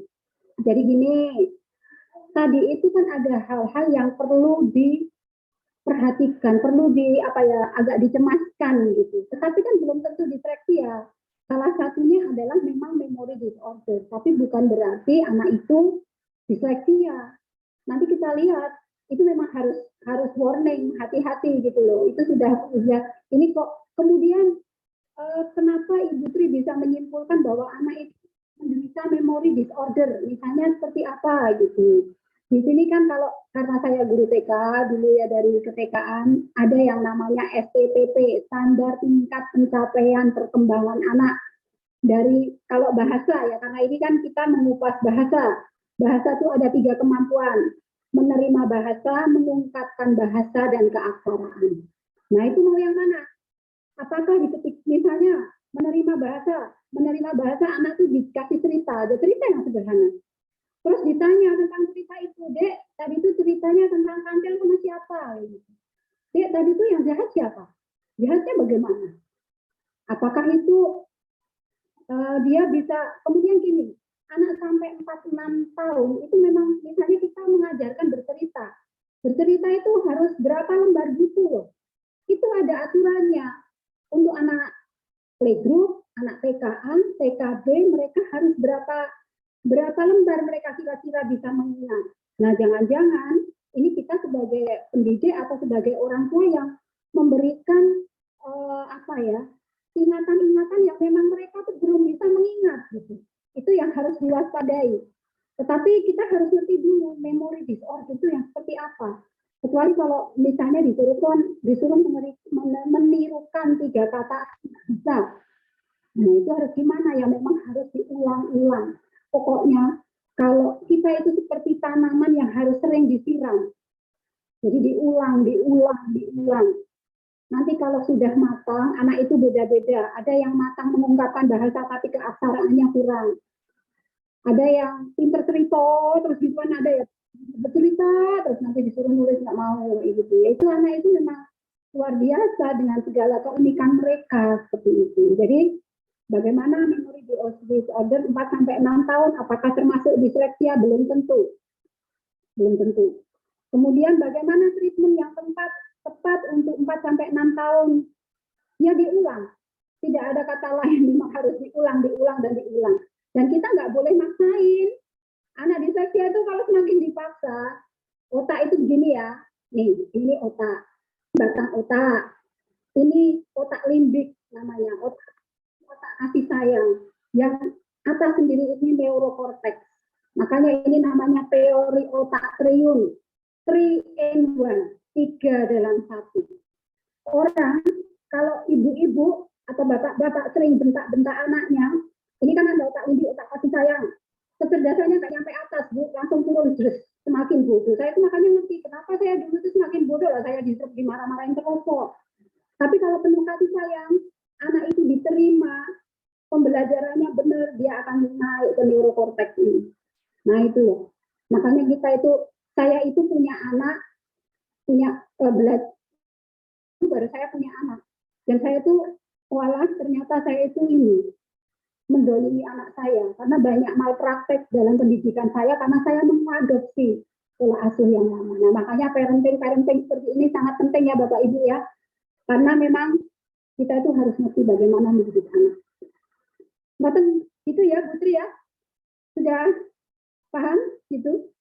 Kemudian yang selanjutnya ini Mbak ya, Bu Lucian tadi, 2,5 tahun bisa memberikan informasi dengan perilaku kayak gitu, tetapi tidak mau mengeluarkan suara kayak gitu ya. Nah ini nanti dicari standar tingkat pencapaian perkembangan anak, itu bisa lihat di Permendikbud, atau kalau misalnya masih TK, nanti konsultasi sama guru TK-nya, tanya aja STTP, standar tingkat pencapaian perkembangan anak 2,5 tahun itu harusnya bisa ngapain kalau dalam bisa mengungkapkan bahasa. Nah, apakah putra ibu, apakah yang kasus ini itu memang ada kekurangan di situ atau tidak, seperti itu. Kalau tidak ya memang harus benar-benar bolak-balik diajarkan. Ini anak itu keterlambatan mengeluarkan bahasa juga bisa karena ada faktor fisik, psikis ya. Fisik itu jadi ada yang memang lidahnya pendek, Bu. Memang lidahnya pendek, dia tidak bisa mengucapkan dengan baik kayak gitu. Itu memang butuh kayak terapi bicara. Jadi ada di pijat-pijat di daerah area sini. Makanya kalau misalnya kok terlalu mengganggu banget, ya berkonsultasi dengan ahli yang bersangkutan. Tetapi kalau cara yang gampang sebelumnya harus berulang-ulang diajarkan, diceritakan atau mendengar kata-kata kemudian dipacu gitu untuk berbicara seperti itu. Jadi sudah terjawab ya ini. Nah ini untuk Bu Devi. Betul, nomor 1 betul ya Bu Devi ya. Tanpa bantuan orang tua sangat menghambat disleksia itu bisa sembuh. Contohnya Pak Kepala bisa sembuh ya, kalau nggak ada ibunya nggak bisa sembuh itu. Jadi berterima kasihlah kepada ibunya itu. Bisa sembuh saya. Jadi ini kepada Bapak Ibu, wali murid, mohon putra-putrinya ya kalau misalnya ada kekurangan seperti itu ya memang harus lebih telaten lagi toh. Gini loh, kadang kita itu merasa berat. Anak-anak itu ikut kita itu cuma berapa tahun, Bu. Nanti kalau udah dewasa, mau ngajak makan, anak saya itu udah SMA kelas 2. Mau ngajak makan aja harus janjian dulu, karena dia harus janjian sama teman-temannya. Jadi kalau anak-anak yang masih SD ini kok butuh butuh perhatian yang nggak lama. Nanti ada saatnya putra-putri Bapak Ibu itu senang sendiri. Nah ini ada teori pengasuhan yang mungkin banyak orang belum tahu. Anak usia 12 sampai 18 tahun membutuhkan perhatian seperti anak di bawah 5 tahun. Tapi kenapa justru ketika anak-anak di usia segitu kita lepaskan begitu saja? Kenapa ya? Karena mereka di situ titik fondasi mereka itu menuju kedewasaan. Mereka ngerti jati diri mereka.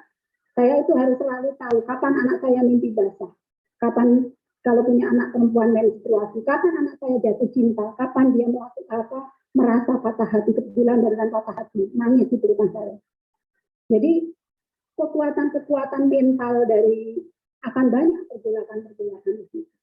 Nah, ini mengembara kemana-mana. Jadi yang nomor 1 ya saya jawab. Jadi bantuan orang tua sangat penting dalam kesembuhan anak disleksia. Karena Bu Devi mengaku satu kelas berapa orang?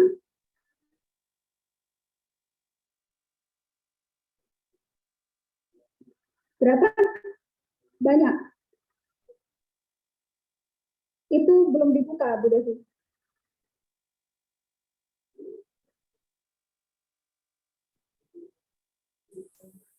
Berapa orang berarti?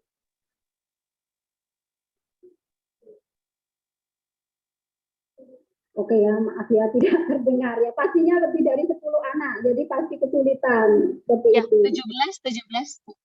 Oh 17, siapa Anda lah 17 repot, apalagi tidak ketemu setiap hari kan? Iya. Nah itu, jadi sangat penting bantuan orang tua. Nah ini, bolehkah sekolah menyeleksi anak masuk, kemudian bagi ini minta screening, kemudian pokoknya intinya harus bagaimana. Ini terlihat kalau Ibu Devi itu orangnya baik hati, orangnya lembut hati dan sangat tidak enakan ya. Bisa tidak, sangat tidak enakan. Itu karakternya sangat terlihat sekali. Kunci utama adalah komunikasi. Komunikasi win-win solution, enak sama enak. Kalau saya begini, siapapun yang menitipkan anaknya ke saya akan bercerita tentang keterbatasan saya. Jadi misalnya 17 anak, ada anak yang disleksia, belum bisa baca, kita komunikasikan ke orang tuanya, Bu, Pak, ini putranya seperti ini. saya bisa membantu, tetapi bantu saya itu nggak bisa maksimal. Apakah Bapak Ibu itu bisa di rumah dengan lebih oke, seperti itu, lebih mendidik anak dengan lebih begini begitu. Nah, kalau misalnya tidak bisa, ya mohon maaf Pak, Bu, pencapaiannya hanya segini, tapi tidak apa-apa bagi kami sudah maksimal. Alangkah baiknya kalau lebih maksimal lagi, kayak gitu. Jadi yang kunci utama itu komunikasi. Kemudian yang kedua, besok SDIT Bina Bangsa ada screening awal ya. Jadi anak-anak ditanya tentang kebiasaannya, kemandiriannya. Coba anak-anak suruh bikin tulisan huruf, nanti akan terlihat motoriknya. Kita akan langsung bisa mengkotak-kotakkan anak ini bagaimana. Terus ternyata kalau sudah, nah saya tanya kepada Pak Kepala Sekolah, sudah ada kerjasama dengan psikolog belum? Sampai sekarang belum, Bu. Nah, silakan mencari. Jadi silakan mencari psikolog yang bisa tes IQ, tes macam-macam deket itu. Jadi kalau bisa biaya sudah input di situ. Kalau ada anak-anak yang bermasalah, langsung datangkan psikolognya. Nah, kalau ternyata anak-anak itu ada anak yang berkebutuhan khusus tapi sudah terlanjur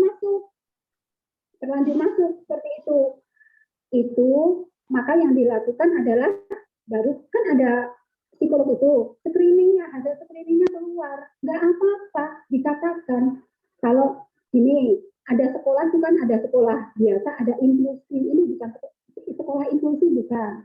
Sekolah inklusi adalah sekolah biasa yang menampung anak-anak ABK, tapi harus ada pendampingan biar anaknya juga memang lebih membutuhkan biaya yang lebih besar. Nah kalau enggak, memang anaknya itu tidak cocok sekolah di situ, ya harus dikatakan. Nah sekarang daripada enggak enak, apa iya kita harus memelihara rasa tidak enak untuk sesuatu hal yang lebih penting untuk perkembangan anak. ABK itu bukan aib, sekali lagi. Anak itu titipan, justru saya pengen ponakan saya sendiri itu ABK. Ponakan saya tidak pernah malu, ponakan saya ABK, dia nggak bisa jalan sampai umur berapa tahun, kecerdasannya juga rendah, tetapi kan itu PR terbesar kita, bagaimana orang itu bisa hidup.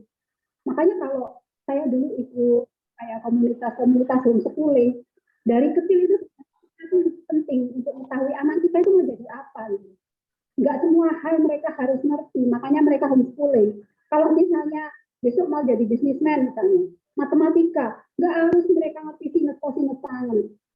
Mereka cukup ngerti tambah, kurang, bagi, persentase, habis itu sudah. Jadi ilmu itu sebenarnya pilihan, kita mau bagaimana. Gitu ya Bu Devi ya. Nomor 1 tak jawab, disleksia bisa sembuh tanpa bantuan orang tua, tanpa bantuan orang tua itu bisa menghambat sekali, makanya harus ada komunikasi. 2, bolehkah sekolah itu bukan menyeleksi ya, kalau menyeleksi itu pilihan, yang boleh masuk, ada yang boleh enggak, tetapi men-screening awal boleh.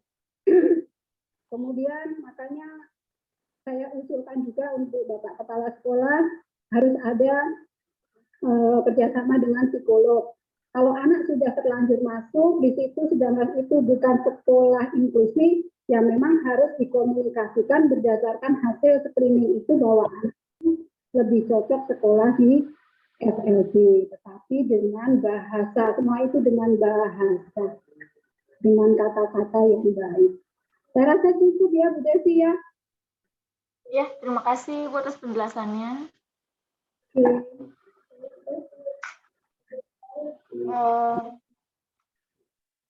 Jamnya sudah selesai belum nih? Sampai jam 11. Apa mau dikasih kesempatan lagi untuk bertanya? Ada yang bertanya? Apa gimana? Monggo saya hadirkan aja sepuasnya mumpung undang saya. Silakan kita santai aja. Apa yang saya bisa sampaikan, ya saya sampaikan. Kalau dirasa cukup, ya alhamdulillah gitu aja. Ya, untuk para peserta ada yang ingin tanyakan lagi, barangkali ada yang masih ingin ditanyakan. Kalau tadi yang pertanyaan Bu Eva yang cara biar siswa semangat belajar itu udah semangat belajar ya, oke, maaf. Kalau ada yang terlewat saya diingatkan ya. Yang mana itu Mbak? tanya tentang bagaimana menyemangati anak belajar, bahkan dia baca buku aja malas gitu. Intinya gitu ya? Iya, jadi ya misalkan di sekolah pun juga misalkan gurunya udah pengen ngajarin secara individu gitu, tapi anaknya kayak gitu, nggak mau gitu, kurang semangat. Itu bagaimana? Jadi hal yang paling mahal itu adalah menciptakan otoaktivitas. Jadi otoaktivitas itu kemampuan dari dalam diri untuk menggerakkan sesuatu dari dalam diri. Nah, itu memang PR terbesar ya. Nah, biar anak senang itu pasti ada hal-hal yang menurut mereka kenapa belajar itu membosankan. Nah, sekarang apakah bahwa belajar itu dalam definisi di kepala dia belajar itu bosening gitu. Nah, metodenya yang diganti coba. Segala sesuatu kan bukan dari diri anak kayak gitu. Jadi kita memang harus introspeksi juga apakah metode gaya belajar dia itu terlayani atau tidak. Kemudian dari interest, keinginan hal-hal yang bikin dia tertarik terhadap sesuatu itu terlayani di situ gitu. Jadi memang ya kayak saya mengajar anak yang tadinya aku kalau lihat huruf buta, ya saya lihat dong kesenangannya dia, oh mobil-mobilan, saya pakai sarana itu untuk belajar. Dia suka jalan-jalan seperti itu. Jadinya ya saya hafalan sambil jalan-jalan. Jadi gimana memang menciptakan pembelajaran yang menyenangkan seperti itu. Dan kalau di rumah juga gitu. Saya selalu mengatakan kepada anak-anak bahwa tidak semua hal tentang akademik kamu tuh harus pinter kayak gitu. Tetapi menjadi manusia yang berusaha itu wajib. Menyerah itu hina. Jadi bagaimana saya tidak pernah menuntut. Saya itu kalau terima rapot sampai nggak pernah saya saingan sama ibu-ibu nilainya berapa, nilainya berapa, kayak gitu enggak. Pokoknya yang penting saya tahu prosesnya bahwa dia itu sudah belajar dengan sungguh-sungguh. Nah, bagaimana anak itu mau belajar dengan sungguh-sungguh itu? Bagaimana karakter si anak sendiri itu saya harus ngerti. Ya memang kekuatan dia itu apa, kelemahan dia itu apa, pantun dia dengan kekuatan-kekuatannya. Misalnya kinestesis tinggi ya, kita memang harus mendidik cara gaya dia belajar dengan kinestesis. Biasanya anak-anak itu kinestesis tinggi. Dia bagus dalam olahraga, dalam gerakan, dalam hal apa, dan dia nggak interest kalau dengar dia 10 menit, 15 menit sudah lari. Jadi gitu ya. Jadi kalau bagaimana menyemangati anak, itu ya yang pertama langkahnya harus ngerti karakter anak. Dari kelebihan-kelebihannya, kekuatan-kekuatannya, gaya belajarnya yang harus terlayani. Kalau cuma kita punya anak 3, treatmentnya beda-beda loh. Bagaimana cara menyemangati itu beda-beda, nggak bisa nggak bisa disamaratakan satu ke satu yang lain. Gitu ya Bu Devi ya. Ya, terima kasih Bu atas penjelasannya. Masya Allah, banyak ilmu yang didapat hari ini ya. Berkat narasumber yang luar biasa. Semoga pertanyaan-pertanyaan tadi dan penjelasan dari Bu Dwi juga bisa membantu untuk mengatasi permasalahan kita yang dihadapi sekarang atau nanti. Gitu ya Bu ya. Kalau gitu, tidak ada yang bertanya lagi. Mungkin saya tutup ya Bu ya. Ya, untuk saya lanjut ke selanjutnya, yaitu untuk pembacaan doa dipimpin oleh Ibu Ike Nurjanah SPD, selaku guru PAI di SDIP Bina Bangsa. Mangga saya persilahkan. Oke, terima kasih Bu Devi. Bismillahirrahmanirrahim. Assalamualaikum warahmatullahi wabarakatuh. Mari sejenak kita tundukkan dan renungkan waktu kita untuk berdoa dan meminta kepada Allah agar apa yang kita lakukan dalam kegiatan hari ini diridhoi Allah. A'udzubillahi Bismillahirrahmanirrahim. Allahumma ya Tuhan kami, dengan mengucapkan puji serta syukur kehadirat-Mu hingga tiada henti-hentinya kami memuji kebesaran dan keagungan atas segala rahmat karunia-Mu yang telah Engkau limpahkan kepada kami pada hari ini. Dengan penuh keakraban dan kebahagiaan ini kami hadir di sini, kiranya Engkau memberikan barokah dan ridho-Mu dalam acara yang kami laksanakan ini. Ya Allah, ya Muhaimin, ya Salam, ya Tuhan kami, dengan telah berakhirnya kegiatan ini, Kiranya ya Allah, Engkau dapat melimpahkan pengetahuan dan kekuatan kepada kami semua, dan Engkau tumbuhkan rasa persaudaraan, persatuan yang kokoh di antara kami, terjalin dengan baik dan utuh. Rabbana la tuzigh qulubana ba'da idh hadaitana wa hab lana min ladunka rahmah innaka antal wahhab.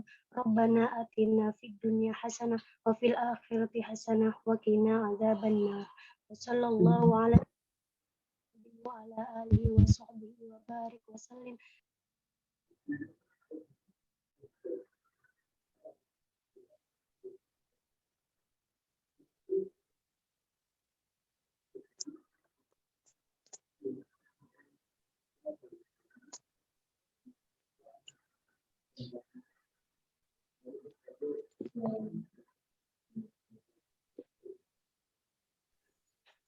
Ya, terima kasih untuk Bu Ika.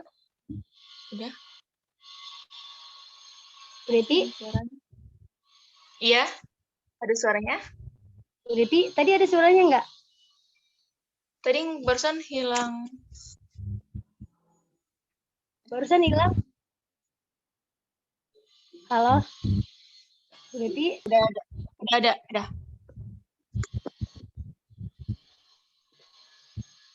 Bu Devi. Bisa dengar Bu Devi?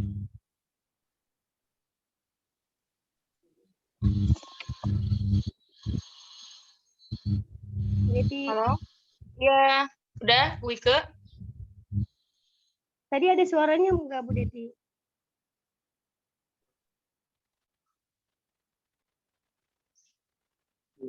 Halo Bu Devi.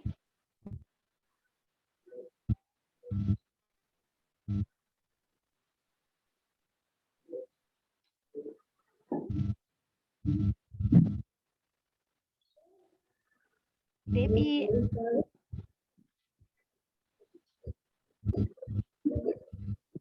Ya, halo. Devi, tadi ada suaranya enggak? Bu Devi bisa diulang?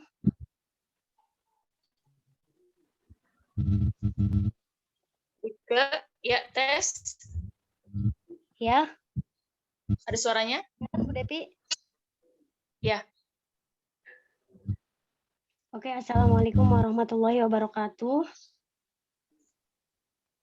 Assalamualaikum warahmatullahi wabarakatuh. Mari kita sejenak tundukkan dan renungkan waktu kita untuk berdoa, meminta kepada Allah agar apa yang kita lakukan dalam kegiatan hari ini diridhoi Allah.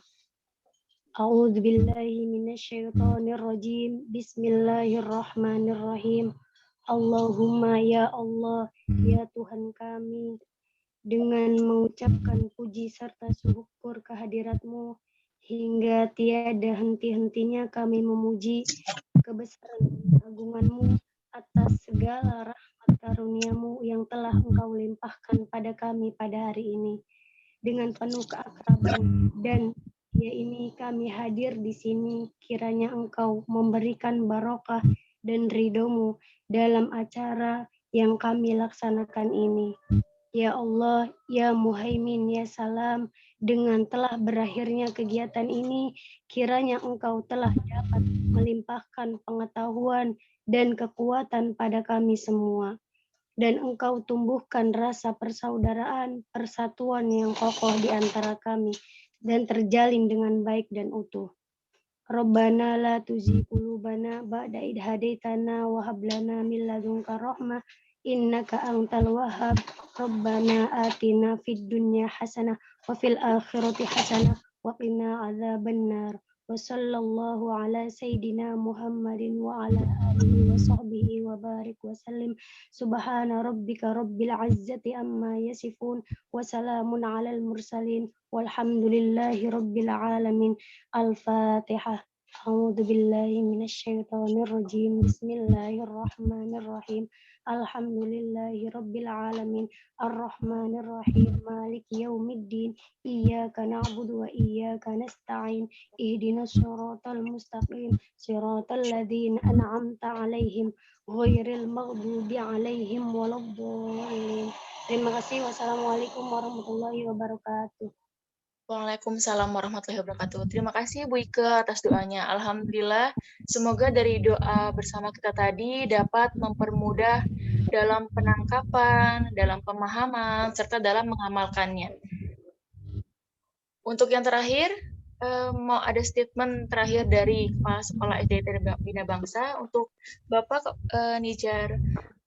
Silahkan. Oke. Saya kira ini pertama kali bagi kita untuk webinar ya. Kelas jenjang sekolah dasar mengadakan seminar seperti perguruan tinggi. Jadi saya rasa semua problem itu dibahas secara ilmiah, tidak dengan omongan kosong. Dan saya harap ini akan berlanjut kepada sesi berikutnya, seri 1, 2, 3, 4, dan seterusnya. Dan ini baru pertama kali ya, mungkin ada sedikit kesalahan, saya mohon maaf. Ya maklum, kaki kanan sudah digital, kaki kiri tapi tahun 45, ini hal yang sulit. HP sudah jempol, geser jempol, tapi masih saja fotokopi KTP, mengumpulkan kakak, mengumpulkan akta, ini kan hal yang tabu bagi kita. Saya rasa untuk masalah disleksia ini masalah kompleks ya, dan contoh besarnya nggak jauh-jauh. Saya sendiri salah satu pengidapnya, tapi saya bisa sembuh, saya bisa kuliah, bahkan bisa dapat beasiswa untuk jenjang doktoral. Oke, selanjutnya closing remark, saya persilakan Bu Dwi Astuti.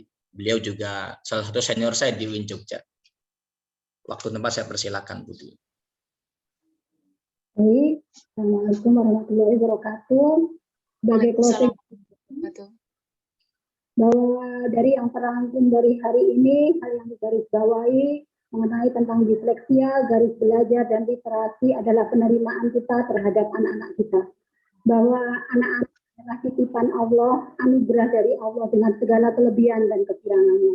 Kelebihan yang pantas kita syukuri dan kekurangan yang akan membuat kita lebih cerdas dan membangun kekuatan-kekuatan baru.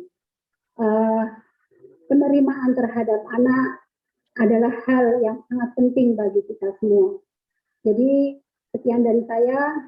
Wabillahi taufiq wabillahi hidayah. Wassalamualaikum warahmatullahi wabarakatuh. Waalaikumsalam. Maaf ya. Ya, terima kasih untuk narasumber kita kali ini yang sangat luar biasa. Untuk terakhir, sebelum kita tutup bersama, saya selaku pembawa acara seminar hari ini, mohon maaf yang sebesar-besarnya bila ada tutur kata, tidak berkenan, kesalahan teknis, khususnya ya mohon maaf kepada Bapak Ibu peserta webinar. Sekian, mari kita tutup bersama acara webinar kali ini dengan membaca hamdalah. Alhamdulillahirabbil alamin. Billahi taufiq wa hidayah. Wassalamualaikum warahmatullahi wabarakatuh. Waalaikumsalam warahmatullahi wabarakatuh. Terima kasih Bu Dwi atas senggalan waktunya, dan juga Bapak Kadisdik, Pak Irawan. Saya rasa beliau banyak agenda tapi bisa menyempatkan untuk hadir di sekolah kami yang ya masih baru, dan mohon arahannya ke depannya. Dan juga terima kasih kepada para hadirin. Insya Allah akan ada webinar lanjutan ya. Dan saya rasa sudah cukup karena kesibukan kita berbeda-beda. Saya closing Zoom-nya untuk end meeting all jadi ya.